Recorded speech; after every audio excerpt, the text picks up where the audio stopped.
नाज़रीन अस्सलाम वालेकुम। नाज़रीन गुज़िश्ता 2 दिनों में माफ़ कीजिएगा, गुज़िश्ता 2 या 3 दिन से अगर आप तहरीक इंसाफ के मिनिस्टर्स, सेनेटर्स, स्पोक्स पर्सनस और आज वज़ीर आज़म पाकिस्तान ने एक बार फिर एक बड़ी भरपूर मीटिंग की अपने स्पोक्स पर्सनस के साथ, लेकिन इन तमाम स्पोक्स पर्सनस की तहरीक इंसाफ के रहनुमाओं की अगर आप स्टेटमेंट्स देखें, उनकी वीडियो स्टेटमेंट्स देखें, प्रेस ब्रीफिंग्स देखें, उनके ट्वीट्स देखें जो हम आपको स्क्रीन पे दिखा भी रहे हैं, फवाद चौधरी साहब के या इंफॉर्मेशन मिनिस्टर शिबली फराज के, या जिस तरह से शेख रशीद साहब मुसलसल फरमा रहे हैं, तो उस हिसाब से पीडीएम जो है वो फौत हो चुकी है, पीडीएम कोलैप्स हो चुकी है। पीडीएम वो कहते हैं, तहरीक इंसाफ का ये कहना है कि पीडीएम का नारा था इस्तीफे देंगे, जल्द से करेंगे, हुकूमत को नीचे ले आएंगे, दिसंबर के आखिर तक ले आएंगे, उसके बाद लॉन्ग मार्च है। लेकिन फिर पीडीएम जो है वो आ गई ज़िमनी इंतखाबात की तरफ, सेनेट की तरफ, और अब बात चूँकि बिलावल भुट्टो ने कर दी है नो कॉन्फिडेंस वोट की, तो तहरीक इंसाफ की जो लीडरशिप है वो बज़ाहिरन वो जो डिवाइड एक नज़र आती है, उन्हें कॉन्ट्रडिक्शन, एक तादाद नज़र आता है पीपीपी की और पीएमएलएन की पोजीशन में, उसमें वो बड़ी मुसरत जो है वो महसूस करते हैं और वो बहुत बैंक करते हैं बिलावल जरदारी भुट्टो की इस पोजीशन पे, जिसे मैं आपको सुनाने लगा। पाकिस्तान पीपल्स पार्टी पीडीएम के प्लेटफॉर्म के थ्रू इंशाल्लाह ताला जमहूरी आईनी कानूनी तरीके से इस हुकूमत को घर भेज देंगे। जमहूरी तरीका ये है कि हम अदम एतमाद लेकर आए, अदम एतमाद कठपुतली वज़ीर आला के खिलाफ, अदम एतमाद कठपुतली स्पीकर के खिलाफ, या अदम एतमाद नालायक, नाजायज, ना अहल सेलेक्टेड वज़ीर आज़म के खिलाफ। पाकिस्तान पीपल्स पार्टी हुकूमत को खुशी ये है कि बिलावल भुट्टो तो बात कर रहे हैं अदम एहतमाद की तहरीक की, लेकिन एहसन इकबाल कहते हैं कि बिलावल भुट्टो की बात में वजन नहीं है, बिकॉज बिलावल भुट्टो हमें शो करें कि उनके पास ऐसे नंबर हैं। सुन लेते हैं एहसन इकबाल को भी। अगर बिलावल भुट्टो साहब के पास ऐसे नंबर्स हैं तो वो जरूर पेश करें जिससे वो तहरीक अदम एतमाद ला सकते हैं, लेकिन सेनेट के अंदर हमने देखा कि जहां नंबर्स हमारे पास थे वहां भी तहरीक अदम एतमाद कामयाब नहीं हुई थी, तो लिहाजा हमें एक ही रास्ता है जिस पर चलना चाहिए, और वो ये है कि इस हुकूमत के खिलाफ एक फैसला कुन लॉन्ग मार्च करनी चाहिए। अब नाज़रीन इसके आगे बहुत गौर से बात सुने, वो ये है कि ये तो आपने सुन लिया दोनों कि पीपीपी कहती है कि अदम एहतमाद की तहरीक होनी चाहिए, बिलावल भुट्टो कहते हैं, एहसन इकबाल साहब कहते हैं कि हम समझते हैं कि इस हुकूमत से जान छुड़ाने के लिए लॉन्ग मार्च ही हो सकती है। अब से कोई एक हफ़्ता पहले हारून रशीद साहब ने, जो इस मुल्क के मुमताज़ कॉलमनिस्ट हैं, राइटर हैं, एडिटर हैं, हमारे कुलीग हैं 92 न्यूज़ में, उन्होंने एक दावा किया, और दावा ये था कि एक बैनुल अक़वामी साजिश है अमेरिका की और एक अरब मुल्क की, एक प्राइम मिनिस्टर इमरान खान के ख़िलाफ़ एक ऐसी सूरत हाल पैदा की जाए कि उनसे हुकूमत छीन कर एक इंटरिम गवर्नमेंट जो है वो लाई जाए, और पाकिस्तान की जमातें जो हैं, इसमें सियासी जमातें भी इस साजिश का हिस्सा है। क्या कहा था हारून रशीद साहब ने, वो भी सुन लेते। एक मंसूबा बनाया गया है अमेरिकी सरपरस्ती में, जिसमें जो बाइडन के दौर में अमल करने की कोशिश की जाएगी। मंसूबा है, मंसूबा, लफ्ज़ मंसूबा जहन में रखें। इमरान खान की हुकूमत का तख्ता उलट दिया जाए, एक टेक्नोक्रेट्स की हुकूमत बना दी जाए, वज़ीर आज़म का नाम तजवीज़ कर दिया गया है। सियासी पार्टियां भी सरगर्म, नवाज शरीफ की तायद भी हासिल है, और उससे ज़्यादा मौलाना फजलुर रहमान की। जमीयत उलमा इस्लाम के कारकुनों को वसाइल मुहैया कर दिए गए हैं, टास्क दे दिया गया, फरवरी के आखिर में होगा इस्लामाबाद में मुजाहरा का। मैंने आपसे शुरू से कह रहा हूँ, पिंडी में नहीं होगा, इस्लामाबाद में होगा। NGOs की मदद हासिल करने की कोशिश की जाएगी। ये जो है ना इत्तेहाद बैनुल ज़िद्दैन है, यानी बिल्कुल ही दो मुखालिफ अनासर का इत्तेहाद है। इसमें जमीयत उलमा इस्लाम शामिल है, इसमें नून लीग शामिल है, इसमें सिविल सोसाइटी के लिबरल एलिमेंट शामिल हो गए। एक तूफ़ान आप देखेंगे सोशल मीडिया पर। नहीं, गौर से सुने तो हारून रशीद साहब ये कह रहे हैं कि फरवरी के आखिर में एक तूफ़ान खड़ा किया जाएगा, और उस तूफ़ान के अंदर PMLN तो है, इसमें मौलाना फजलुर रहमान की जमात भी है, इसमें मीडिया के हिस्से भी हैं, इसमें NGOs भी हैं, इंटरनेशनल भी है, लेकिन इसमें दर हकीकत वो कह रहे हैं कि पीपल्स पार्टी नहीं है। अब ये वो सारा बैकग्राउंड है जिसे व्हाट्सएप के ऊपर, सोशल मीडिया पे और इस्लामाबाद के सियासी हलकों में बहुत डिस्कस किया गया गुज़श्ता चंद दिनों से कि क्या ऐसी कोई चीज़ वाकई हो सकती है। ये हारून रशीद साहब ये कहाँ से ये कहानी लेकर आ गए हैं, ये कहीं मुबालगा आ रही है, कोई हकीकत भी है ऐसी बात में कि नहीं। लेकिन आप जब पार्लिमानी, आज जब PMLN की पार्लिमानी कमेटी की मीटिंग के बाद मोहतरमा मरियम नवाज साहिबा बाहर निकली और उन्होंने जो कुछ कहा उससे एक बार फिर लोगों को शक लगा कि PMLN इसरार कर रही है कि लॉन्ग मार्च होनी चाहिए। बिलावल साहब तो इस बात पर जोर दे रहे हैं कि तहरीक अदम एतमाद लेकर लाने पर जोर दे रहे हैं। बिलावल वो बात करेंगे तो हम उसका जवाब देंगे। उन्होंने यही बात कही है कि मैं PDM में लेके जाऊंगा उसको। जब वो PDM में लाएंगे तो जाहिर है। मैडम आपकी क्या राय है? सेनेट इंतखाबात मेरी जाती राय ये है हमें भी करने देना कि जिन कुव्वतों को हम पॉलिटिक्स से और पॉलिटिकल मेडलिंग से बाहर निकालना चाहते हैं उनको इन्वॉल्व हमें फिर नहीं करना। बहुत माना खेज अल्फाज हैं, बहुत माना खेज जुमले कहे मोहतरमा मरियम नवाज साहिबा ने। यहीं से हम बात का आगाज़ करते हैं कि क्या कोई ऐसा प्लान हो सकता है। स्टूडियोज़ में मुझे ज्वाइन कर रहे हैं खुर्रम दस्तगीर साहब जो PMLN के सीनियर रहनुमा हैं, पाकिस्तान के defence minister, foreign affairs ministers, Pakistan के कॉमर्स के मिनिस्टर रह चुके हैं। इसके अलावा भी बहुत सी इंपॉर्टेंट पोजीशंस पे रहे हैं। मेरे साथ स्टूडियोज़ में तशरीफ़ रखते हैं। Very warm welcome to Khurram Dastgir sahab. मेरे साथ स्टूडियोज़ ही में तशरीफ़ रखती हैं कमल शौज़ब साहिबा जो MNA हैं, पाकिस्तान तहरीक इंसाफ की पार्लिमानी सेक्रेटरी हैं, प्लानिंग एंड डेवलपमेंट की। उसके अलावा कई कमेटीज़ में इंफॉर्मेशन ब्रॉडकास्टिंग कमेटी की, डिफेंस, इंफॉर्मेशन, IT और टेलीकॉम की मेंबर भी हैं। और तहरीक इंसाफ के जो इनिशियल मेंबरान हैं 1997 से उनमें इनका शुमार होता है। Very warm welcome to her as well. और मुझे पाकिस्तान पीपल्स पार्टी के सीनियर रहनुमा जनाब चौधरी मंजूर साहब वीडियो लिंक के जरिए ज्वाइन कर रहे हैं। चौधरी मंजूर साहब जो है कसूर से MNA रह चुके हैं, पीपल्स पार्टी की जो सेंट्रल एग्जीक्यूटिव कमेटी है उसके मेंबर हैं, जनरल सेक्रेटरी हैं पंजाब के। और उसके अलावा जो आसिफ अली जरदारी साहब ने जो दावा किया है कि हम हर तरफ से हमला करेंगे, PDM हर तरफ से हमला करेगी इमरान खान की हुकूमत में, वो भी चौधरी मंजूर साहब से बात करते हुए आसिफ अली जरदारी साहब ने सब कुछ कहा, जिसके हवाले से एक हेडलाइन न्यूज़ बनी। So very warm welcome to my guest once again. और मैं खुर्रम साहब से आगाज़ करता हूँ। खुर्रम साहब, ये कोई ऐसी चीज़ है कि PPP कहती है कि नहीं हमने पार्लियामेंट में इमरान खान का मुकाबला करना है, लेकिन PMLN और मौलाना का इसरार है कि हमने सड़कों पर करना है। और ये जो इल्ज़ाम लगाया है या एक थ्योरी पेश की है, ये कॉन्स्पिरेसी थ्योरी पेश की है हारून रशीद साहब ने, इस पे क्या तबसरा है आपका? ये सबसे पहले तो वो जो कंस्पिरेसी थ्योरी है हारून रशीद साहब ने जो जी वो बिल्कुल गलत है। मैं उसकी तरदीद करता हूँ क्योंकि सारा मकसद ही PDM का जो हदफ है वो ये है कि जल्द अज जल्द इस मुल्क में साफ, शफाफ और मावराए आइन मुदाखलत से पाक इंतखाबात हों, जिसका जिक्र मरियम नवाज साहिबा ने भी आज किया है। ये हमारा मकसद है, उस तक हमने पहुंचना है। लेकिन आप इसरार करें लॉन्ग मार्च पर। जी हम मरियम ने भी यही जी हम ये समझते हैं कि ये जो मैंने बात की ना कि मावराए आइन मुदाखलत जो है उसको उससे पाक, हमने ये देखा जब सेनेट में अदम एतमाद हुआ 1 साल पहले, 1.25 साल हो गया है, उसमें अगरचे हमारे पास अपोजिशन के पास 2/3 अक्सरियत मौजूद थी और ये कोई मसला नहीं होना चाहिए था। और वो लोग खड़े भी हुए चंद मिनट पहले एक रेजोल्यूशन के लिए, लेकिन जब एक्चुअल वोटिंग हुई तो उसके अंदर वो मेजॉरिटी ख़त्म हो गई और उसमें भी वही मावराए आइन मुदाखलत का हाथ जो है वो इस्तेमाल हुआ। अब इशू ये है कि अगर हम कौमी असम्बली में भी यही मामला करने जाते हैं तो फिर उसका रिपीट जो है वो किसी के फ़ायदे में नहीं है, हमें उसका कोई फ़ायदा नहीं है। क्योंकि तो पीपल्स पार्टी की क्या लॉजिक आपको समझ? पीपल्स पार्टी की लॉजिक ये है कि वो चाहते हैं कि जितने भी आईनी हैं मामलात, और आई थिंक चौधरी मंजूर साहब मुझसे बेहतर जवाब दे सकते हैं, जो आईनी तरीके हैं हुकूमतों को गिराने के, उनको एग्जॉस्ट किया जाए लॉन्ग मार्च करने से पहले।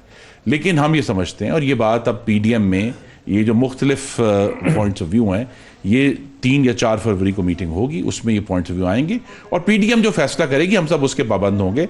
हमारा ये ख्याल है कि लॉन्ग मार्च में जाना चाहिए और उसके साथ इस्तीफे भी ज्वाइन अभी आप इसरार करेंगे कि लॉन्ग मार्च में जाना? जी हम तो इसरार करेंगे। वो जो हारून रशीद साहब का थीसिस है कि फरवरी के आखिर में एक ऐसी सूरत हाल पैदा करना चाह रहे हैं, हम NGOs मिलके, मीडिया मिलके, अमेरिका की हुकूमत, कोशिश यही है कि पाकिस्तान में हुकूमतें अवाम की मर्जी से आए और अवाम की मर्जी से जाएं। नहीं तो अवामी की मर्जी लगेगी ना, अगर इस्लामाबाद बंद हो जाता है, लोग सड़कों पे आ जाते हैं, जैसे इमरान खान ने 2014 में करने की कोशिश की। नहीं, लेकिन देखिए ना, एक ये भी है कि ये कहते हैं जी PDM जो है वो मौसर नहीं है। भाई देखिए, हमने तो PTV पर डंडों से कब्जा नहीं करना, हमने इस्लामाबाद पुलिस को डंडों से नहीं मारना, हमने पार्लियामान का जंगला नहीं तोड़ना, हमने ऐवान सदर के ऊपर हमलावर नहीं होना।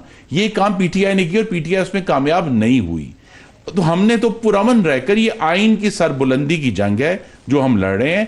उसमें देर हो सकती है, लेकिन इशू ये है कि इसको अवाम की ताकत से रिजॉल्व करना है। और अगर ये किसी का ये ख्याल है कि जी अमेरिका इसमें इन्वॉल्व होगा, तो पीडीएम तो इसकी स्ट्रिक्टली इस मामले को रिजेक्ट करेगी, क्योंकि हमें ना ही बैरूनी कोई मावराए आइन मुदाखलत चाहिए, ना ही अंदरूनी मावराए आइन मुदाखलत। अच्छा चौधरी मंजूर साहब, आपका बहुत इंटरेस्टिंग बैकग्राउंड है, बिकॉज आप वकील हैं और वकील होने के अलावा आपकी एक शनाख्त ये भी है कि लेबर मूवमेंट्स जो रही हैं 20वीं सदी की, उसके साथ आपका बहुत दिलचस्पी रही है, लेबर मूवमेंट्स के साथ, लेबर राइट्स के साथ, लेबर मूवमेंट्स के साथ, ह्यूमन राइट्स के साथ। सो यूं बरे-सगीर की जो पॉलिटिक्स ऑफ द लेफ्ट है उसका आप हिस्सा रहे हैं। अब एक दूसरी तरफ से जो हारून रशीद साहब ने जो थीसिस प्रेजेंट किया या जो उन्होंने कहा कि उनकी इतला है, वो एक अमेरिकन मॉडल है जिसके जरिए बहुत सी हुकूमतों को एक क्राउड इकट्ठा किया गया, शहरों को बंद किया गया, फिर CNN, BBC और तमाम मगरबी ज़राए इब्लाग और NGO कम्युनिटी और ह्यूमन राइट ऑर्गेनाइजेशन जो हैं वो एक क्राइसिस खड़ा करती हैं, जैसे हांगकांग में खड़ा किया गया, ईस्ट यूरोप में खड़ा किया गया, बहुत सी जगहों में। और जो ये कहा जा सकता है कि पाकिस्तान की इस्टेब्लिशमेंट ने इसी फॉर्मूले को चोरी करके 2014 में नवाज शरीफ साहब की हुकूमत को बेदस्तो पा करके हटाने की कोशिश की। ये भी एक थ्योरी है, ये सब डिबेट चल रही है इस वक्त इस्लामाबाद में। तो अब ये जो थ्योरी है, जो स्पेक्यूलेट किया है, जो कह रहे हैं हारून रशीद साहब कि जी इस तरह का एक प्लान एग्जिस्ट करता है जिसमें पीपल्स पार्टी उसका हिस्सा नहीं है, PMLN और मौलाना फजलुर रहमान और NGOs उसका हिस्सा है, लेकिन पीपल्स पार्टी हिस्सा नहीं है। इस पर क्या रिएक्शन है आपका? देखिए, मेरा ख्याल है ये एक जिद की बात की है इन्होंने, हारून रशीद साहब ने, कि वो तो मौलाना फजलुर रहमान और जो बाकी NGOs की बात की है, वो जिद है ना एक दूसरे की, तो ये कैसे मुमकिन होगा? सो ये एक ऐसी बात है जिसका कोई मुझे नहीं कोई लॉजिक समझ आया या उसके पीछे क्या है। अलबत्ता देखें बुनियादी इशू क्या है। बुनियादी इशू ये है कि ये मुकम्मल तौर पर फेल हो गए हैं। इन्होंने 8,000 अरब रुपया लेकर रेवेन्यू बढ़ाना था, 200 अरब डॉलर बाहर से महंगाई का खात्मा करना था, पेट्रोल की कीमत 46 रुपए करनी थी, बिजली सस्ती करनी थी, 1 करोड़ नौकरियां देनी थी, 50 लाख घर देने थे। सब कुछ उसके उलट हुआ है। इसका मतलब ये है कि झूठ बोला था और वो झूठे वादे और झूठे दावे किए थे इन्होंने जो लोगों के साथ, वो एक्सपोज हो गए कंप्लीट। सो पाकिस्तान पीपल्स पार्टी ने पहली बार जब 27 जुलाई को जब कहा, लेकिन साहब आप नहीं समझते कि अगर एक क्राउड बहुत बड़ा इकट्ठा हो जाए, सड़कें बंद हो जाए, इस्लामाबाद की जगह जगह धरने शुरू हो जाए, 10-15 दिन तक ऐसी सूरत हाल रहे, मैं सिर्फ उधर जो अमेरिकन मॉडल है, तो हुकूमत बेदस्तपा हो जाए। जब मौलाना फजलुर रहमान ने कहा कि इस असेंबलियों का बाइकाट कर दे, इनमें ना जाए, तो पीपल्स पार्टी ने कहा कि नहीं, ये गलत हो जाएगा, इनको टाइम देना चाहिए। अगर ये कर पाए तो ठीक है, अच्छी बात है, इस मुल्क के लोगों के लिए किसी को कुछ करना चाहिए। सारी पार्टियां अपने अपने जोर लगाती हैं, इनको भी लगाना चाहिए। और अगर ये नहीं कर पाए तो लोगों के सामने एक्सपोज तो होने दें इनको। वो हमारा फैसला अल्टीमेटली, हमने एक कमेटी बनाई और फैसला सारी पार्टियों ने माना, मेहरबानी की। दूसरा सेनेट इलेक्शन के टाइम पे हमने फिर इनको कहा कि नहीं, ये गलत हो जाएगा।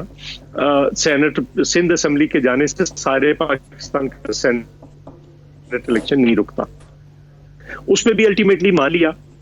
फिर हमने जिमनी इलेक्शंस पे कहा कि बाई इलेक्शंस को होने दें। हम अगर एक फर्ज कर ले इस्तीफे देने का फैसला होता है, तो अगर एक बंदा आज जीतता है तो उसे कल पार्टी कहेगी इस्तीफा दे दे, हमारे तो लोग दे देंगे। वो भी मान लिया गया। अब तीसरी बात देखें, हमने जितने ऑप्शंस है, कल आसिफ जरदारी साहब ने क्या कहा है कि सारे वार करें। अब होगा क्या? अगर फर्ज कर लें जो आप सिनेरियो पेश कर रहे हैं ये इस मुल्क के अंदर हो जाए, तो फिर भी इमरान खान तो मुस्ताफी नहीं होंगे। होगा क्या? मेरा ये पर्सपेक्टिव है, इंफॉर्मेशन नहीं है। होता ये है कि जब प्रेशर बढ़ता है तो जो रूलिंग अलायंसेस होते हैं वो टूट फूट का शिकार होते हैं। खुद मैं इस्लामाबाद में था पिछले दिनों, खुरम दस्तगीर साहब भी, हम इकट्ठे थे इलेक्शन कमीशन के सामने, तो मुझे PTI के कुछ MNAs मिले। वो कहते हैं हम हलकों में नहीं जा पा रहे, महंगाई की वजह से लोग हमें वहां पे घुसने नहीं देते और डेवलपमेंट का 1 रुपया नहीं हमें मिल रहा। अब 7 महीने हो गए, अगर अब मिल भी जाए तो हम काम नहीं करवा सकते अगले आने वाले दिनों में। आपको भी पता है पहले 5-6 महीने होते हैं, ये तो प्रोसेस है 3-4 महीने का होता है। जो टेंडर होंगे, फिर उसके इश्यूज आएंगे, फिर प्रॉब्लम्स आएंगे, वो चैलेंज हो जाते हैं टेंडर। अच्छा, मुझे थोड़ा सा, मुझे ना ब्रेक से पहले जरा कमल शाहजेब साहब आपको लाने दीजिए। समझ रही है? ठीक है, सिर्फ मैं समझ गया। बेसिकली तौर पे आप दोनों ये समझते हैं, PMLN और PPP का मौकफ है कि ये जो एक अमेरिकन प्लान है ये यहाँ पे कामयाब, जो हारून रशीद साहब जिसकी तरफ इशारा करते हैं कि अरब और अमेरिकन प्लान है, ये आपको यहाँ कामयाब होते नजर नहीं आता फरवरी के आखिर में? आपको लगता है कि ये प्रैक्टिकल नहीं है? तो एक मैं नाजरीन एक और चीज़ आपकी तरफ तवज्जो दिलाता हूँ कि हमने अब से थोड़ी देर पहले समी इब्राहिम साहब से हमने एक कैमरे से क्वेश्चन पूछा उनसे भेज के कि जो बिलावल जरदारी भुट्टो ने अदम एहतमाद की तहरीक की बात की, ये किस हद तक खतरनाक हो सकती है और किस हद तक एक डिवीजन है PMLN और PPP में, और किसकी बात आखिर में चलेगी? जो उन्होंने कहा है वो सुन लेते हैं, फिर कमल शाहजाद साहब से उनका रिएक्शन लेते हैं। पीपल्स पार्टी जो है वो डोमिनेट करती हुई नज़र आ रही है और मुस्लिम लीग नवाज, मरीम नवाज साहबा ज़रा थोड़ा सबड्यू लग रही हैं। गुफ्तगू तो वो बड़ी करती हैं तेज़ो तरार, लेकिन बज़ाहिर ऐसा लग रहा है कि वो भी कोई एक जेस्चर देना चाह रही हैं गवर्नमेंट को, पाकिस्तान की एस्टेब्लिशमेंट को, कि हम भी मज़ाकरात के लिए ओपन है। वो जो एक एहतजाज की पॉलिटिक्स थी, जो इस्तीफ़ों की पॉलिटिक्स थी, उससे तो PDM जो है वो पीछे हट गई है। तरीके अदम एतमाद टेबल ज़रूर करने पर इनका कंसेंसस हो जाएगा मुझे लगता है। इस वक्त सिचुएशन है उसमें आप देखें जो कंपोजिशन है पॉलिटिकल पार्टीज़ की, खान साहब को बहुत चंद वोट्स की अक्सरियत हासिल है, तो अलाइज खफा भी होते हैं और भी बहुत सारी बातें हैं। मुझे लगता है कि एक सियासी ड्रामा होगा। फरवरी से पहले जो सियासी हालात की तब्दीली है वो मुझे नहीं नज़र आती, मुझे नहीं लगती। ये आपने सुना, और अब आते हैं कमल साहिबा की तरफ। बुनियादी तौर पे वो ये कह रहे हैं कि अब जब इतनी बड़ी तहरीक के बाद एक अदम एहतमाद की मूव, नो कॉन्फिडेंस वोट आएगा, तो इसमें बड़ी जान होगी, इसमें सख्ती होगी। आपके पास कोई बहुत ज़्यादा मेजॉरिटी है भी नहीं है, और ये एक डेंजरस मूव होगी जिसको PPP लीड करेगी। बिस्मिल्लाहिर्रहमानिर्रहीम। Thank you very much Mohit. PDM की बात सुन ली और एनालिस्ट की बात सुन ली, मैं क्विकली आपको रिस्पॉन्ड कर दूँ। देखें, जो हर दफ़ा बजट अप्रूव होता है ना, वो हुकूमत का अदम एतमाद या एतमाद उसमें सामने हो जाता है। अगर बजट अप्रूव नहीं हुआ, मीनिंग ख़त्म हुकूमत। तो हमने पहले बजट से भी बातें सुनी, इनकी भी सुनी, उनकी भी सुनी, बाकियों की भी सुनी कि बजट पास नहीं होगा, बड़ी थिन मेजॉरिटी है। बजट पास हुआ, पहला भी हुआ, दूसरा भी होगा, अगले 3 भी होंगे। ये अभी आपको बता रही हूँ। जितनी अदम एतमाद की तहरीकें बेशक लानी है ले आए। अच्छा, फिर खुर्रम दस्तगीर साहब ने कहा कि सेनेट में अभी आपको पता है चेयरमैन सेनेट के खिलाफ अदम एतमाद तहरीक आई संजनानी साहब के खिलाफ। जी, तो 2006 में इनके लीडर नवाज शरीफ साहब और उनकी लीडर बेनज़ीर साहिबा ने चार्टर ऑफ डेमोक्रेसी पे साइन किए। फॉर्मली उसमें 23 नंबर शेक है, आप चेक कर लीजिए, और उस पर लिखा हुआ एग्री किया है कि टू स्टॉप ये जो horse trading and floor crossing और जो करप्शन होती है in the process of election, in specifically senate election will be held through show off hand. ठीक। अब वो कह रहे हैं कि जी मावराए आइन मुदाखलत का वो मतलब वो हाथ नहीं है। कह रही हैं कि बेसिकली इनको एग्री करना चाहिए कि शो ऑफ हैंड। अभी आप बता दीजिए कि इस वक्त शो ऑफ हैंड या एक ओपननेस या एक जो ट्रांसपेरेंसी हम लाना चाह रहे हैं, उसके अगेंस्ट कौन खड़ा हुआ है? यही खड़े हुए हैं ना जी, जिन्होंने साइन करके वो एक डॉक्यूमेंट दिया हुआ है जिसको ये चार्टर ऑफ डेमोक्रेसी कहते हैं। तो प्रिंसिपल्स ही रॉन्ग हैं। दूसरी बात ये है, इन्होंने कहा जी हम साफ और शफाफ आइन का प्रोसेस चाहते हैं। अभी अगर फॉर इंस्टेंस हुकूमत, आप समझें इनके ख्वाबों के लिए या खुशी के लिए मैं कह दूं, फॉर इंस्टेंस की हुकूमत अगर चली जाती है, आपने क्या तरमीम की है आइन में, आपने क्या प्रोसेस में बेहतरी लाई है, इलेक्शन तो उसी तरह होंगे। और आपने कहा या इस्टेब्लिशमेंट पे जो आप सारा ओनस डालते हैं या बर्डन डाल देते हैं, क्योंकि सिंध में तो फरिश्ते आए थे इलेक्शन कराने, लेकिन बाकी सारी जगह पे शायद इस्टेब्लिशमेंट आई थी, तो वो तो आपने खुद कह के मंगवाए थे। प्रॉब्लम तो सारी आती है उस प्रोसेस में, जब आप बायोमेट्रिक प्रोसेस पे नहीं जा रहे और या फिर आप उसको डिजिटलाइज नहीं कर रहे, जो वज़ीर आज़म इमरान खान साहब वाहिद लीडर हैं जो इसकी बात कर रहे हैं, तो आप कैसे कहेंगे कि ट्रांसपेरेंट इलेक्शन होंगे? ये तो डिस्प्यूट लगा रहेगा। हम दो बेसिकली सवाल आपने उठाए हैं जो हमें ब्रेक के बाद हम छोड़ के जाते हैं। मैं अभी 1 मिनट जरा कंप्लीट कर लूं, थोड़ा सा मुझे एक मौका देखिए। दूसरी बात ये है कि जो चौधरी साहब ने फरमाया कि जी आवाम जो है वो महंगाई और नौकरियां, वो आवाम का और हमारा मामला है, हम उनसे निबड़ लेंगे।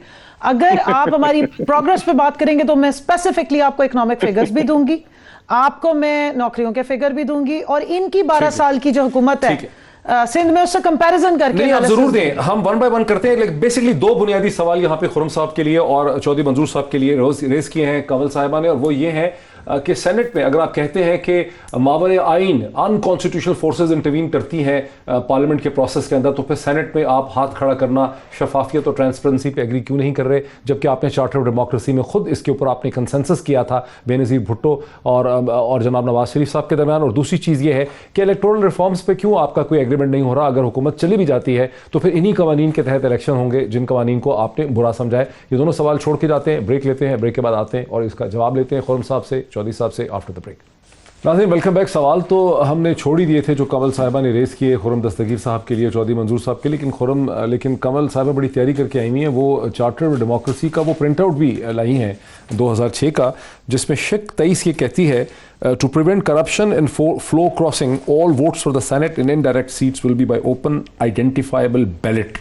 ये इसकी पहली शिक है। Those violating the party discipline in the poll shall stand disqualified by letter from the parliamentary party leader to the concerned speaker or the chairman senate with a copy to the election commission for notification purposes within 14 days। मैं quickly जाना चाहूँगा Pakistan people's party के रहनुमा जनाब चौधरी मंजूर साहब की तरफ। चौधरी मंजूर, कंवल का ये कहना है मंजूर साहब कि आप दोनों यानी यहाँ खुर्रम दस्तगीर साहब भी हैं PMLN की तरफ से पीपल्स पार्टी, आप दोनों ने 2006 में मायदा किया, उसके बाद 2008 से 13 तक आपकी हुकूमत थी, 2013 से लेकर 2018 तक PMLN की यानी खुर्रम दस्तगीर साहब की पार्टी की हुकूमत थी जिसमें ये अहम मिनिस्टर रहे मोहसिन जुजूबे।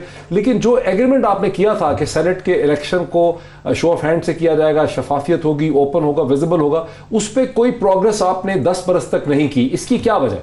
कुछ चीजें ऐसी थी जिनको हम करना चाहते थे। उस वक्त की जो जमातें थी, बाकी जमातें इंक्लूडिंग PMLN, उन्होंने उस वक्त मुनासिब नहीं समझा, इंक्लूडिंग नैब लॉज। अब समझ रहे हैं कि नहीं, हमने कुछ गलत किया, उस वक्त करना चाहिए था हमारे दौर। अच्छा, ये तो आप सर बड़े पोलाइटली कह रहे हैं कि आपका इन तरामीम में, सेनेट में और नैब की तरामीम में PMLN ने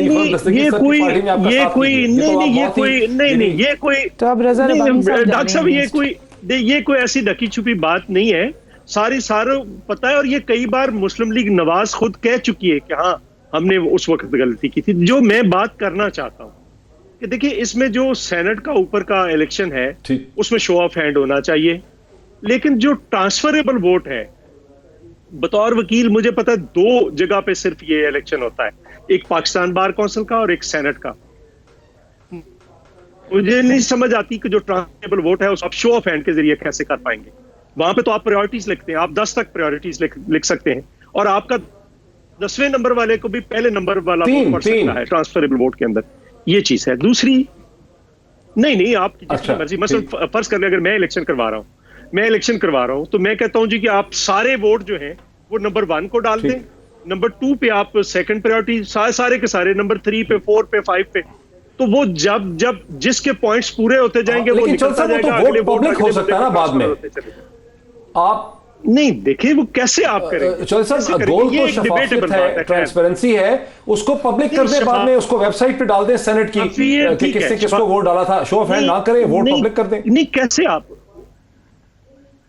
हाँ ये हो सकता है, लेकिन अगर आप चाहते हैं अमेरिका में वोट सिर्फ एक तरमीम जा सकता है ना जिसकी जरूरत है। नहीं डॉक्टर साहब, मुझे मेरी बात, अगर आप चाहते हैं कि जिसकी आज आपको जरूरत है, आपको एक जरूरत है, वो आज ही आप डाल दें।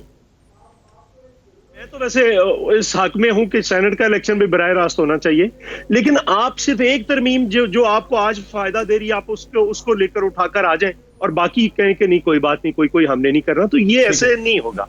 एक पूरा कंप्लीट एक तरमीम लेकर आए जो इलेक्शन कमीशन की जरूरत है, तो उसके अंदर इसका हिस्सा हो। दूसरी बात, मैं ये कह रही हूँ कि इस तरमीम का फायदा सबको है, आने वाले टाइम में है। आपका ट्रांसपेरेंसी का इशू है, फ्लोर क्रॉसिंग होती है, लोग वहां से पर्ची ऐसे दिखा रहे होते हैं और बिकते हैं, मंडी लगती है। अच्छा, देखिए हमारी पार्टी वाहिद पार्टी थी जिसने 20 अपने सिटिंग MPs क्यों निकाले थे, क्योंकि उन्होंने अपनी वफादारियां बदली, आपने उनका रेट लगाया। चौधरी साहब को बात मुकम्मल कर, जी चौधरी साहब आप अपनी बात मुकम्मल कर लें। अच्छा देखिए हम ये समझ रहे हैं कि इस वक्त जो मैं खुर्रम साहब और बाकी दोस्तों से बात कहना चाह रहा हूं, आपसे भी कहना चाह रहा हूं कि देखिए हम इस्लामाबाद लॉन्ग मार्च, हमने कहा है कि साहब ने कहा सारे वार करेंगे, हम इस्लामाबाद चले गए, प्रेशर क्रिएट हो गया, इमरान खान इस्तीफा अगर नहीं देते, फर्ज कर लें, तो क्या होगा। हम ये चाहते हैं कि उस वक्त इतना प्रेशर आ जाएगा कि अलाइज भी और इनके अपने जो है अंदर से जो टूट फूट होगी वो मुनासिब टाइम होगा कि हम सारे ऑप्शंस अपने इस्तेमाल करें, और हम सारे ऑप्शन इस्तेमाल करने के लिए तैयार बैठे। सो ये एक स्ट्रेटजी है, एक हिकमत अमली है, जिसमें अल्टीमेटली सारे लोगों को ये समझ आ जाएगी जब वो माहौल बनेगा, एटमॉस्फेयर बनेगा। क्योंकि पहले 2 साल होते हैं, इन्होंने खारजा फ्रंट पे फेलियर है, या आप जो इस्लामिक कॉन्फ्रेंस है उसके अंदर आप कश्मीर के इशू पे टेबल नहीं कर सके आप रेजोल्यूशन, तो आपने बाकी दुनिया में यूनाइटेड नेशन में या बाकी जगह पे क्या करना है? जो हालत आपने इकोनॉमी की दी है, जो हालत आपने, मैं जाना तो वापस सेनेट में चाहता हूं, लेकिन आपने एक दिलचस्प बात की है चौधरी साहब, आपने एक बड़ी दिलचस्प बात की है कि हम सारे आ जाएं, प्रेशर क्रिएट हो जाए, प्राइम मिनिस्टर फिर इस्तीफा। नहीं, ये तो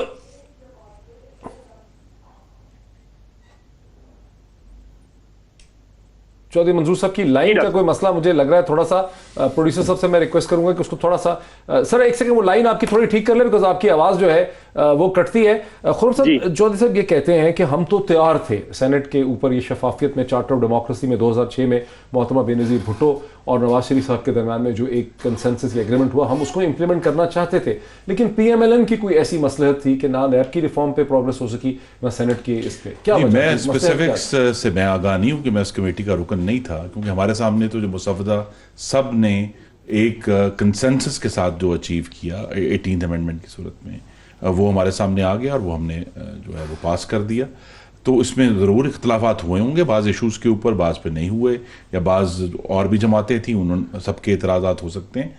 इशू मैं फिर कहूँगा कि अगर ये हुकूमत संजीदा होती और अहल होती तो आज से कई माह पहले ये बतौर मुसव्वदे की, देखिए पिटीशन कोर्ट में फ़र्क चीज़ है, मुसव्वदे की सूरत में पार्लियामान में ये लेकर ओपन बैलेट लेकर ओपन बैलेट क्या है, तो आपने पहले ये कहा कि ये इनको लाना चाहिए था पिछले 2-2.5 साल। ये कहती हैं, और आपने सुना, ये कहती हैं कि भाई आपकी 10 बरस हुकूमत रही दोनों की, आप दोनों ने एग्रीमेंट किया था, 10 बरस आपने प्रोग्रेस नहीं की, अब तो हम ले आए हैं, कि तो अभी आए हैं 2-2.5 बरस में। ये नहीं ले आए ना जी, ये अदालत के अंदर चले गए हैं, अदालतें उससे क्या फर्क पड़ता है? नहीं, फर्क ये एडवाइस लिए नहीं ना, हमें जब आइन में ऐसे मामला जो आइन में लिखे हुए हैं उनमें तब्दीली की जगह पार्लियामान है, जिसके ऊपर ड्यू, देखें कोर्ट की कार्रवाई मुंतखब नुमाइंदों की ड्यू डिलिब्रेशन नहीं हो सकती, कभी भी नहीं हो सकती। लेकिन अगर ये एक अच्छी चीज करना चाहते हैं तो अच्छी चीज का अच्छा तरीका इस्तेमाल करें ना, हमारे पास आए जहां हम बैठे हैं मुंतखब नुमाइंदे, हमसे बात करें, दोनों। दूसरी एक और बात भी जो है, देखिए 2017 में पाकिस्तान की तारीख की सबसे बड़ी इंतखाबी इस्लाहात हम कर चुके हैं। 2017 में जो इलेक्शन एक्ट ने आया था, जो कि इलेक्शन एक्ट 2017, हाँ, ऑमनिबस था, जिसमें तमाम दूसरे जो एक्ट थे पुराने उनको कंसोलिडेट किया गया था। PTI उस पूरे प्रोसेस का हिस्सा थी। इशू उस कानून में नहीं है, इशू मावराए आइन है। इसका मतलब है इशू वो है जो उसमें कानून में नहीं लिखा हुआ, वो कहीं और से इंटरवेंशन आई। और आपको याद है कि बाकायदा इलेक्शन कमीशन ऑफ पाकिस्तान ने एक नोटिफिकेशन जारी किया था 2018 के इंतखाबात से पहले कि जी इस दफा जो तमाम पोलिंग स्टेशन है उनके अंदर भी सिक्योरिटी फोर्सेस होंगी, उनके अंदर भी जो है वो सिक्योरिटी के एहलकार मौजूद होंगे हर बैलेट बॉक्स के ऊपर। उस पर एतराज है कि इलेक्शन कमीशन के ऊपर इस तरह का दबाव पड़ा कि उन्होंने अपनी जिम्मेदारी से फरार हासिल किया, एब्डिगेशन ऑफ रिस्पॉन्सिबिलिटी। उसको रोका नहीं जा, उसको कानून से रोका नहीं जा सकता। हम ये कह दें अच्छा जी ये कानून है कि आप कह दें कि जी इलेक्शन कमीशन इस तरह का नोटिफिकेशन नहीं पास करेगा, लेकिन यहाँ इशू यही है कि बार बार जो मुदाखलत होती है और जिस किस्म के इशूज उठते हैं, इसका तरीका यही है कि हम एक पुरअमन जदोजहद के जरिए PTV पर कब्जा किए बगैर, डंडे चलाए बगैर, इस्लामाबाद पुलिस को मारे बगैर हम ये कोशिश कर रहे हैं कि पाकिस्तान में आज जिस तरह लिखा हुआ है वादा कि पाकिस्तान में अल्लाह ताला के बाद मुंतखब नुमाइंदों के हाथ में इक्तदार होगा, हम वो वादा पूरा करना चाहते हैं। 2 चीजें हैं, एक तो आपने तरीका सही इख्तियार नहीं किया सेनेट की यानी इलेक्शन के हवाले से, आप लोग सुप्रीम कोर्ट में चले गए, और दूसरा ये है कि कैसे होगा, ये तो एक ट्रांसफरेबल वोट है। देखें जी, सुप्रीम कोर्ट पे हमने भी डंडे सोटे नहीं मारे, हमने उनके सामने जाके रखा है, हमने चढ़ाई नहीं की, हमने उनसे कहा कि इंटरप्रिटेशन दे दें। दूसरी बात ये है, हमारे तो अभी हुए 2.5 साल, हमारी तो अभी चल रही है। हम अभी कल से असेंबली ऑन है ना, आज हम सेशन में बैठे हुए थे, ये भी वहीं मौजूद थे, हम ले आते हैं, कल प्राइवेट मेंबर डे है, इनके में से भी किसी को अगर एतराज़ नहीं है तो ले आए, या हमारे में से ले आते हैं, गवर्नमेंट ले आती है। आप देख लेना, दूध का दूध पानी का पानी होगा। रजा रब्बानी साहब जो इस चार्टर ऑफ डेमोक्रेसी के मेन जो लोग हैं, जिन्होंने क्राफ्ट किया, जो पुराने इनके मेंबर्स हैं, वो आपको इस वक्त कुछ और बोलते हुए नजर आ रहे हैं। इसी चीज से नहीं मान रहे हैं, वो कहते हैं नहीं जी ये तो आइन के बिल्कुल खिलाफ होगा कि अगर शो ऑफ हैंड होगा या इस तरीके से होगा। मुझे ये बताइए चौधरी साहब को रिस्पेक्टिवली मैं सवाल पूछूंगी, जब आपने ये डॉक्यूमेंट बनाया था तो क्या मैकेनिज्म को सोचे बगैर बनाया था? उस वक्त आपने क्या सोचा था कि आईनी तरमीम ही लानी पड़ती ना? आपका जो एग्जिस्टिंग मैकेनिज्म है या आइन ये कहता है कि अगर कोई शख्स किसी और को वोट दे देता है तो उसका जो वो अपनी मतलब ज़मीर के खिलाफ उसने कुछ भी नहीं किया, तो फिर आप क्यों शोर मचाते हैं कि फ्लोर क्रॉसिंग हो गई? फिर क्यों शोर मचाते हैं कि जी वो मंडी लग गई? फिर उन 14 लोगों के बारे में आपने खड़े होकर अभी दावे किए थे ना, सेनेट के इलेक्शन के बाद पीपल्स पार्टी खड़ी हुई थी, नून लीग खड़ी हुई थी, शहबाज शरीफ साहब की स्टेटमेंट्स उठा के चलाइए, बिलावल की स्टेटमेंट्स चलाइए, हम ये कर देंगे, हम वो कर देंगे। फिर किया क्यों नहीं आया कोई आपकी तरफ से? तो कोई कभी भी नहीं इस पे स्टेप फॉरवर्ड किया है। दूसरी बात, इन्होंने कहा कि 2017 एक्ट बना है, लेकिन जो इलेक्शन का प्रोसेस है जो एक इलेक्ट्रॉनिक होना चाहिए या जिसमें एक ट्रांसपेरेंसी होनी चाहिए, वो तो अभी भी आप कन्वेंशनल तरीके से करते हैं। वही स्कूल के टीचर्स हैं जिनको आप बिठाते हैं। तो आप मैं आपको पता, मैं कारकुन हूं, मैं ऑन ग्राउंड जाके काम करती रही नॉर्थ पंजाब की, आई वाज प्रेसिडेंट 2018 में, और वहां स्कूलों में एक जो गर्ल्स स्कूल था उसमें सुबह 4 बजे जाके हमने उनसे वो लिए रसीद। तो हम क्या कहें कि हमारे खिलाफ वहां पे काम हो रहा था? वोटिंग हो ही नहीं रही थी, औरतों को खड़ा किया हुआ था लाइन में और वोट एक साइड बंद की हुई थी। प्रोसेस चेंज करें। आपका प्रपोजल क्या है? अगर हम सारी अवाम जो है वो एटीएम मशीनें यूज कर सकते हैं, हमारा हर बंदा मोबाइल फोन इस्तेमाल कर सकता है, तो हम बायोमेट्रिक पे जाके क्यों इलेक्शन नहीं कर सकते? मसला ही खत्म हो जाए, आपकी जो काउंटिंग है वो हो जाए। एक मिनट, लास्ट मुझे सिर्फ एक नहीं करना, नहीं पहिया इजाद हुआ है, हमने सिर्फ लाके उसको सैंपल इस पे एक डिटेल डिस्कशन को, इससे मैं आगाह हूं कि इलेक्शन एक्ट की जो डिस्कशन थी उसमें बड़ी तवील गुफ्तगू हुई, और उस तवील गुफ्तगू और बहस के बाद इलेक्ट्रॉनिक वोटिंग को रिजेक्ट किया उस कमेटी ने। ठीक है, ये बात क्लियर है, ये इसमें कि ये नहीं था कि हमने कंसिडर ही नहीं किया इलेक्ट्रॉनिक वोटिंग को, क्योंकि पाकिस्तान पूरे भर में इलेक्शन होना है। बड़े शहरों में तो आपका इंटरनेट कनेक्टिविटी अब मौजूद है, लेकिन अक्सर जगहों पे रिलायबल इंटरनेट कनेक्टिविटी मौजूद नहीं है। और 2018 में ये मत भूलें कि आरटीएस सिस्टम का एक्सक्यूज भी 3 दिन जो है वो 3 घंटे जो है वो बंद हो गया। वो हम कैसे भूल सकते हैं? हमारी 15 सीटें गई हैं, हम कैसे भूल सकते हैं? बंद हो गया जी, बंद हो गया। उनकी 15 सीटें नहीं, सीटें तो हमारी गई हैं, लेकिन चलें इस पर बात यह है कि अगर इनकी भी गई हैं तो इसका मतलब है कि मावराए आइन मुताबिक एक और पार्टी साहब 2/3 से भी ज्यादा आ गई है। साहब इन दोनों के दावे हैं कि हमारी सीटें गई हैं। पीएमएलएन का ख्याल है कि आरटीएस के बैठ जाने से इनकी 15 सीटें गई हैं, पीपीआई का ख्याल है उनकी गई हैं। ये क्या वजह है कि आरटीएस के खिलाफ आप तो शोर मचाते हैं लेकिन आपकी सीटें बढ़ गई आरटीएस के बैठ जाने से? इसकी क्या वजह है चौधरी साहब? नहीं, हम तो आज भी बैठे हैं। आप इनके एक वजीर हैं मियां मोहम्मद सोमरो साहब, उनके खिलाफ पिटीशन है, 2 बार सुप्रीम कोर्ट से ऑर्डर लेकर गए हैं तो सू करें। 5000 से एजाज जाकरानी को हराया हुआ है, 15000 वोट रिजेक्ट किए हुए हैं। जो डॉक्टर फहमीदा मिर्जा साहब हैं उन वाली देख लें, चेयरमैन साहब को बम पे कराची से हराया, कराची के सारे रिजल्ट तो किए गए और सारा सीटें तो सर आपकी 1-2 बढ़ गई ना 2013 के मुकाबले। 18 के इसलिए बढ़ गई में पीपल्स पार्टी की सीटें सिंध में पहले से ज्यादा बढ़ गई। मैं आपको एक सिंपल लॉजिक दे दूं, मैं आपको सिंपल लॉजिक आप चेक कर लें इसको, जो मैं लॉजिक देने लगा। जो ये काम करने वाले थे मावराए आइन, जो इलेक्शन जितवाते और हराते हैं, उनकी कैलकुलेशन में ये नहीं था कि पीपल्स पार्टी को खवातीन इतनी बड़ी तादाद में सिंध में वोट दें। आप सारे रिजल्ट्स देख लें, इन्होंने जो कैलकुलेट किया हुआ था वो यही था, जो मर्दों का पोलिंग बूथ निकलेगा वो औरतों का।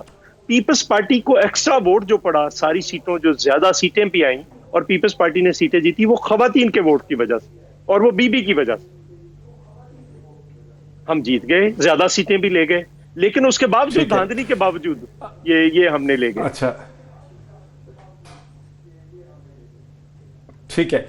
अच्छा एक क्विक जवाब इस पे ये दे देखिए डॉक्टर साहब, एक सवाल है अली जैदी वर्सेस सीएम सिंध का, जिसमें जी प्लीज मैं अभी एक सवाल आपको देना चाह रहा था कि सीएम सिंध का ये कहना कि भी मैं अकाउंटेबल नहीं हूं, जबकि फेडरल गवर्नमेंट जो है वो उनको पैसे दे रही है कराची के हवाले से, और वो तो अली जैदी ने पूरा ख़त लिख के उसकी डिटेल दे दी है। सीएम सिंध ने तो यही कहा था कि उन्होंने बदतमीज़ी की है, लेकिन अली जैदी ने बता दिया है कि मैंने तो सॉलिड वेस्ट और बाकी सारी जो लोकल गवर्नमेंट चीज़ें थी उनका मैंने जो है उसकी मैंने डेवोल्यूशन की बात की थी। वो कह रहे हैं कि वीडियो है तो वीडियो भी रिलीज़ कर दें। क्या वजह है कि सीएम सिंध जो है वो आंसरेबल अपने आप को नहीं समझते हैं, जबकि वफाकी हुकूमत उस पर कैश इंजेक्ट कर रही? डॉक्टर साहब पहले मुझे ये बताएं कि कोई खैरात में दे रहे हैं किसी को पैसे? ये पैसे किसके हैं? डिविजिबल पूल में कैसे जाते हैं पैसे? वहां के लोगों के हैं ना। तो कलेक्टर आप हैं, बेशुमार जगह पे कलेक्टर सूबे होते हैं, तो इनसे तो ये पूरा कलेक्ट नहीं हो रहा। सिंध ने अपना जो रेवेन्यू है वो 102% किया है, तो अगर इनसे कलेक्ट नहीं हो रहा और ये उल्टा एहसान जताते हैं कि हमने आपको पैसे दे रहे हैं, भी आप अपने घर से दे रहे हैं, तो सिंध के लोगों का राइट है जो उनको पूरा नहीं मिल रहा। आपने 138 अरब रुपया कम दिया सिंध को, 200 लेकिन क्या वफाकी हुकूमत सवाल भी नहीं पूछ सकती डिविजिबल पूल के अंदर? मेरी एक बात सुन ले। सो आप उठकर बैठ जाते हैं और बदतमीजी करते हैं हर मीटिंग के अंदर। हाँ, सीएम सिंध ने कहा, वो किसको जवाब दे हैं? वो जवाब दे हैं जिन्होंने उनको चीफ मिनिस्टर बनाया है, जिन एमपीएस ने, जिस असेंबली ने, वहां पे इनके जो नुमाइंदे वो भी रोज उनको उठकर अकाउंटेबल ठहराते हैं। तो वो फेडरल गवर्नमेंट को तो वो रोज खत लिखते हैं, वो कहते हैं कि हमारा ये जो है सीसीआई के अंदर बुलाएं आप। सीसीआई की मीटिंग्स ही नहीं बुलाते। कब की हुई है सीसीआई की मीटिंग? एक्चुअल ये सारे इश्यूज जो ये वहां पे इधर कमेटी बना दो उधर कमेटी बना दो, ये सीसीआई के खुर्रम साहब रहे हैं उनके मेंबर सीसीआई के।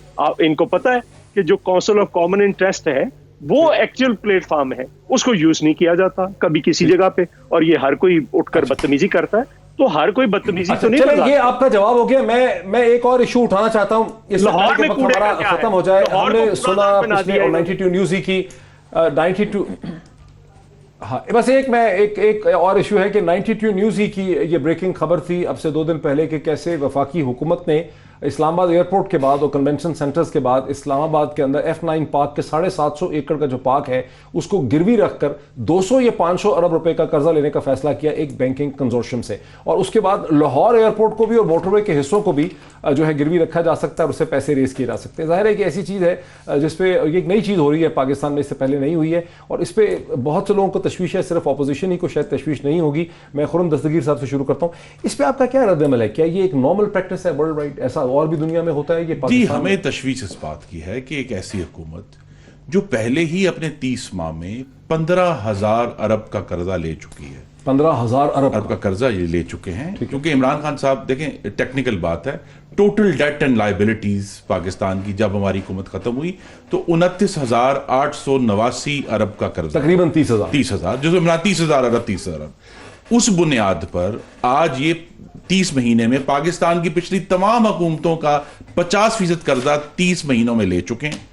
और इस ये नेट अमाउंट है, यानी जो कर्जे वापस किए हैं उसको निकाल के ये एक्स्ट्रा कर्जा जो हुकूमत ऑलरेडी ये 15,000 अरब कर्जा ले चुकी है और उसके पास तरक्की दिखाने को कोई नहीं है। लेकिन अगर हमने कर्जा लिया 10,000 अरब का कर्जा हमने भी लिया अपने 5 सालों में, हमारे पास सड़कें हैं, हमारे पास बिजली के प्लांट हैं, हमारे पास बंदरगाहें हैं, हमारे पास ज्यादा सड़कें बनाई। जी ठीक है, वो कहते होंगे, पर हमारे पास ऑन रिकॉर्ड पाकिस्तान के अवाम को तो कहीं नजर नहीं आ रही। हमारे शहरों में कहीं कोई, पंजाब के शहरों में कोई तरक्की नहीं है। और आप ये याद रखें कि हमने अगर 10,000 कर्जा लिया, हमने ज़रबे अज़ब लड़ी, हमने रद्द फसाद लड़ी, उन पर 400 अरब रुपया कर्जा जो है हमने खर्च किया। हमने सूबों को जो हम देते थे शेयर जिसका भी जिक्र हुआ वो 1,050 से उठाकर डबल किया, 2,100 किया। हमने डिफेंस बजट 550 अरब से उठाकर 1,100 अरब किया। तो हमारे पास तो एक जस्टिफिकेशन है। यहां ये काम जो करने जा रहे हैं ये वो हुकूमत है जो 15,000 रुपया डबो चुकी है, 15,000 अरब रुपया डबो चुकी है, फिर ये तैयारे की लीज देना भूल जाते हैं, ये जनाब पार्लियामेंट का इजलास बुलाना भूल जाते हैं, ये सीएनजी मंगवाना भूल जाते हैं, ये वैक्सीन खरीदना भूल जाते हैं। और अब जब इस नालायक हुकूमत को मजीद इजाजत नहीं दी जा सकती कि पाकिस्तान के असासे गिरवी रखकर कर्जा लें, उसी काले कुएं में जाएंगे जहां 15,000 अरब। ये कमल हमें समझा सकें कि ये आपकी हुकूमत कोई ऐसी नई चीज कर रही है कि हमने पहले नहीं सुना कि आप सारे स्टेट एसेट्स को गिरवी रख रहे हैं? अच्छा जी, 1 by 1 तीन बातें बता दूं। पहले तो जो इन्होंने इल्जामात लगाए भूल जाते हैं, बिल्कुल नहीं भूले हुए, सारे काम हो रहे हैं, लेकिन ये जो बता रहे हैं वो गलत तरीके से बता रहे हैं। दूसरा, जिन मुराद अली शाह साहब की आप बात कर रहे हैं, मैं माजरत के साथ सिर्फ एक सवाल रखूंगी। 12वां साल है वजारत ख़जाना का कलमदान उनके पास है, और दादू से अभी जो स्कैंडल निकला है पेंशन का, वो 2.5 अरब रुपए का है, जो 80 लोग एक ही ख़ानदान के उनकी कॉन्स्टिट्यूंसी से नवाजे गए। खुदा का वास्ता है उस पर तो ज़रूर जवाब दे दें, वो तो सिंध से ही रिलेटेड है। हुकूमत को तो आप समझते हैं ना कि state with in the state कर लिया आपने 18वीं तरमीम के बाद के हम तो जवाब दें। 1 मिनट है, ये तो बता दें कि F9 अच्छा, ये सकूक जो होता है ना, ये शरिया सकूक बॉन्ड शरिया कंप्लाइंट, ये फर्स्ट टाइम नहीं हुआ है। आपकी मोटरवे M1, M2, M3 जिना इंटरनेशनल एयरपोर्ट इनके दौरे हुकूमत पे, इनके दौरे हुकूमत पे, जी हाँ, ये पहली दफा क्लैरिफिकेशन। जी हाँ, जी, एक सेकंड मैं आपको बता दूं। जब भी देखिए, एक मिनट मुझे अब अगर बता दूं, मेरा अंडरस्टैंडिंग थी कि इन्होंने की नहीं, दिस इज नॉट न्यू। एक मिनट मुझे लास्ट सिर्फ बोलने दे। सुकूक के लिए आपको स्पेसिफिक एसेट आइडेंटिफाई करना पड़ता है। जो नॉर्मल बोरोइंग है इंटरनेशनल, उसमें गवर्नमेंट ऑफ पाकिस्तान के तमाम एसेट्स इन प्ले होते हैं। जिस तरह हमने देखा है कि जी वहां ब्रॉडशीट हो गया, या रोजवेल्ट और स्क्राइब होटल जो हैं वो अटैच हो गए, वो दूसरी बोरोइंग है जिसमें सारे एसेट्स हैं, यहाँ स्पेसिफिक जो हैं वो अटैच होते हैं। शरिया कंप्लाइंट है, इसमें आपने अपना एसेट जो है उसके ऊपर आप रेंट पे कर रहे होते हैं, इंटरेस्ट या उस तरीके से सूद नहीं दे रहे होते। और दुनिया में इस वक्त सबसे ज्यादा ये इसलिए बेहतर मानी जाती है क्योंकि ये सस्ती है, इसमें लोग ज्यादा पैसे दे रहे हैं और इसमें रेट जो है वो आपको सस्ता मिलता है। और ये मंजूर साहब के हंसने की आवाज तो आ रही है कि बच्चा मेरे पास। अगर F9 पार्क, एक मिनट देखें, ये उस तरीके से नहीं होता, ये उस तरीके से नहीं होता कि गिरवी रखा है और कॉन्फिस्केट है। It's just notional. बोल रहे मलेशिया, UAE, सऊदिया ये सब कर रहे हैं। $1250 बिलियन के सकूक बॉन्ड इशू। के एम्प्लॉइज को देने के लिए पैसे नहीं है, कायदम यूनिवर्सिटी के लैब्स को देने के लिए पैसे नहीं है, पेशावर यूनिवर्सिटी को देने के लिए पैसे नहीं है, लेकिन F9 को गिरवी जरूर है। मेरा खत्म हो गया। डिस्कशन बहुत दिलचस्प थी। फैसला नाज़रीन आपका हमेशा की तरह। फिर आपसे मुलाकात होती है। बहुत शुक्रिया।